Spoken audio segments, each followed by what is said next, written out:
Welcome சக்ஸி cook and lifestyle. Hi friends, எல்லாரும் எப்படி இருக்கீங்க? நம்ம இன்னைக்கு பார்க்க போகிறோம் ஒரு சூப்பரான ஒரு ரெசிபி தான். நம்ம இன்னைக்கு பார்க்க போகிறோம் சப்பாத்தி ரைஸ்க்கெல்லாம் செமையாக இருக்கும். ஆமாங்க, restaurant style soya chunk recipe தான் நம்ம இன்னைக்கு பார்க்க போகிறோம். இதில் பார்த்தீங்கன்னா நான் வந்து 1 கப் அளவு சோயா வந்து நான் எடுத்துருக்கிறேன். இதை பார்த்தீங்கன்னா நம்ம வந்து இப்போ கேஸ் ஆன் பண்ணி கொஞ்சமாக ஒரு 2 டம்ளர் தண்ணி விட்டு நல்லா தண்ணி கொதிக்க வைக்கணும். கொஞ்சம் தண்ணி நல்லா கொதிக்க வரும்போது நம்ம எடுத்து வச்சிருக்கிற சோயா எல்லாத்தையும் நம்ம அதோட சேர்த்துக்கலாம். சேர்த்து அது கொஞ்சம் நல்லா வெந்து கொதித்து வரும்போது நம்ம வந்து கேஸ் ஆஃப் பண்ணிக்கலாம். இப்போ பார்த்திங்கன்னா நமக்கு வந்து பாதி ப்ராசஸ் தான் போயிருக்கு. இப்போ வந்து நமக்கு ரெடி ஆகிடுச்சு. பார்த்திங்கன்னா உங்களுக்கே தெரியும், அது நல்லா ஊதி வந்திருக்குது. இதை ஒரு பாத்திரத்தில் எடுத்து வச்சுக்கிட்டு நம்ம இப்போ வந்து இந்த பெரிய உள்ளி வந்து சின்ன சின்ன பீஸ் நீல வாக்கில் கட் பண்ணி எடுத்துக்கோங்க. இப்போது கேஸ் ஆன் பண்ணி அதில் ஒரு கடாய் வச்சு அதில் வந்து 2 டேபிள் ஸ்பூன் ஆயில் விட்டு நம்ம இந்த உள்ளியை வந்து நல்லா பொன்னிறமாக வர்றது வரைக்கும் வதக்கி எடுத்துக்கலாம்.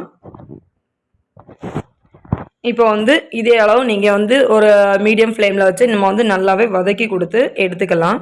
இப்போ பார்த்தீங்கன்னா இந்த சோயா சங்க் வந்து நல்லா கை வச்சு பிழிஞ்சு நம்ம வந்து ஒரு பாத்திரத்தில் நம்ம எடுத்து வச்சிருக்கலாம். அந்த உள்ளியும் வதக்கி விட்டுக்கோங்க. இதே போல் நல்லா எல்லாத்தையுமே நம்ம வந்து புழிஞ்சி எடுத்தாச்சு. பார்த்தீங்கன்னா உங்களுக்கே தெரியும், அழகாக சின்ன சைஸு பால் போலவே இருக்குது. இதையும் நம்ம வந்து ஒரு பாத்திரத்தில் எடுத்து வச்சுக்கலாம். இப்போ பார்த்தீங்கன்னா உள்ளியும் நமக்கு வந்து இன்னும் கொஞ்சம் வதங்கி வரணும். பார்த்தீங்கன்னா உங்களுக்கு தெரியும், நல்லா கண்ணாடி பதம் அளவு வந்திருக்குது. இதை இப்படியே நீங்கள் வந்து கொஞ்சமாக வதக்கி விட்டுரு. இப்போ பார்த்தீங்கன்னா உங்களுக்கு நல்லாவே தெரியும், நமக்கு வந்து உள்ளி வந்து நல்லாவே வதங்கி வந்தாச்சு.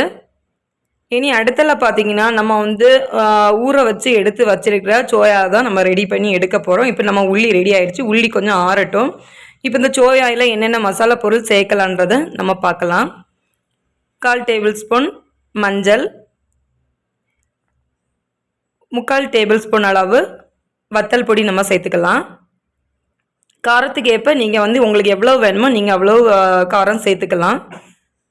அதுக்கு பிறகு பார்த்தீங்கன்னா தேவையான அளவு உப்பு, நான் ஒரு 3/4 டேபிள் ஸ்பூன் அளவு உப்பு சேர்த்துருக்கிறேன். ஏன்னா நம்ம கிரேவிக்கு இனி உப்பு போடுவோம். அதுக்கு பிறகு பார்த்தீங்கன்னா ஒரு சின்ன கப் அளவு நான் வந்து தயிர் சேர்த்து தான் நம்ம இப்போ மிக்ஸ் பண்ண போகிறோம். தயிரும் சேர்த்தாச்சு. இதை வந்து நல்லா மிக்ஸ் பண்ணி எல்லாமே மேலேருந்து கீழே எல்லா மிளகு படும்படி மேலேருந்து கீழே நல்லாவே நம்ம நல்லா மிக்ஸ் பண்ணி விட்டு ஒரு 10 நிமிஷம் நம்ம வந்து ஊற விட்டுக்கலாம்.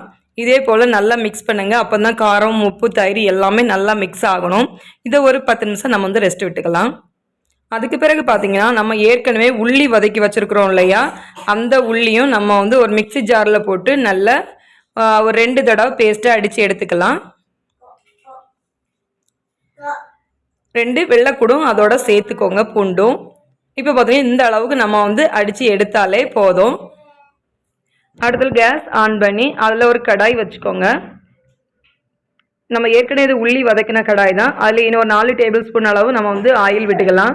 தாளிக்கிறதுக்கு தேவையான பொருள்னு பார்த்தீங்கன்னா 1/4 டேபிள் ஸ்பூன் பெருஞ்சீரகம், ஒரு சின்ன துண்டு பட்டை, 2 ஏலக்காய், சின்ன துண்டு கிராம்பு, இவ்வளவும் போட்டு நல்லா பொரிஞ்சு கொஞ்சம் வாசனை வந்ததும் நம்ம அரைச்சி வச்சுருக்க உள்ளி பேஸ்ட்டை நம்ம அதோட சேர்த்துக்கலாம்.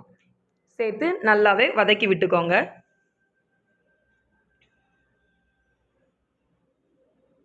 உள்ளி பேஸ்ட்டும் நல்லா வதங்கி உங்களுக்கு தெரியும் நல்லா சுண்டி உருண்டு வர டைமில் அடுத்து நம்ம தேவையான பொருள் நம்ம அதோட சேர்த்துக்கலாம். இப்போ நல்லாவே வதக்கி விட்டுக்கலாம்.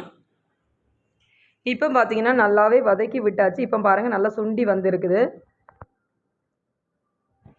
அடுத்தல பார்த்தீங்கன்னா ஏற்கனவே நம்ம சோயா சங்க் மசாலாலாம் தடவி வச்சுருக்குறோம் இல்லையா, அந்த சோயாவை நம்ம வந்து வதக்குன உள்ளி பேஸ்ட்டை நம்ம ஏற்கனவே மிக்ஸ் பண்ணி மசாலாலாம் மிக்ஸ் பண்ணி வச்சுருக்கோம். சோயாவையும் இதோட சேர்த்து நம்ம நல்லாவே மிக்ஸ் பண்ணி விட்டுக்கலாம்.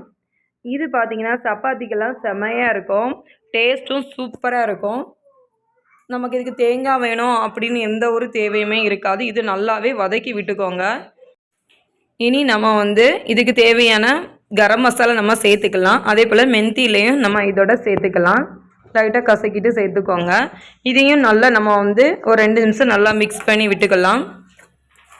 இப்போ பார்த்தீங்கன்னா உங்களுக்கே தெரியும், நமக்கு ஒரு கலரோட ஒரு ஸ்ட்ரக்சர் தெரியுது. இது நம்ம கொஞ்சம் கட்டியாக இருக்குது. அதனால் கொஞ்சமாக தேவையான அளவு தண்ணி விட்டு நம்ம இன்னும் கொஞ்சம் மசாலாலாம் கொஞ்சம் நல்லா வேகிற அளவு ரெடி பண்ணி நம்ம எடுத்துக்கலாம். இப்போ பார்த்தீங்கன்னா இந்த அளவு தண்ணி விட்டு நம்ம வந்து இன்னும் கொஞ்சம் மிக்ஸ் பண்ணி எடுத்துக்கலாம். இந்த நேரத்தில் நீங்கள் காரம் உப்பு எல்லாம் கரெக்டாக இருக்கானி நீங்கள் வந்து டேஸ்ட்டு பார்த்துக்கோங்க. எனக்கு எல்லாமே கரெக்டாக இருக்குது. இப்போ நம்ம நல்லாவே வந்து மிளகெல்லாம் சேர்ந்து கொதி வந்திருக்கு, எண்ணெய் லைட்டாக பிரிஞ்சு வந்திருக்குது. பார்த்தீங்கன்னா உங்களுக்கே தெரியும், சூப்பரான ஒரு ரெசிபி. நமக்கு சட்னி நம்ம செய்திடலாம். ஆனால் இது பார்த்தீங்கன்னா ரைஸுக்கும் நல்லாயிருக்கும், அதே போல் சப்பாத்திக்கும் செமையாக இருக்கும். நீங்கள் வந்து சப்பாத்திக்கு வித்தியாசமாக செய்து பார்க்கணும் அப்படின்னு நினச்சிங்கன்னா இந்த சோயா சங்க் ரெசிபி வந்து இது ரெஸ்டாரண்ட் ஸ்டைலுங்க, செமையாக இருக்கும். இதே போல் செய்து பாருங்கள். உங்கள் வீட்லேயும் செய்து பார்த்து எனக்கு பிடிச்சிருந்தா லைக் பண்ணுங்கள், கமெண்ட் பண்ணுங்கள், சப்ஸ்கிரைப் பண்ணுங்கள். Thank you friends.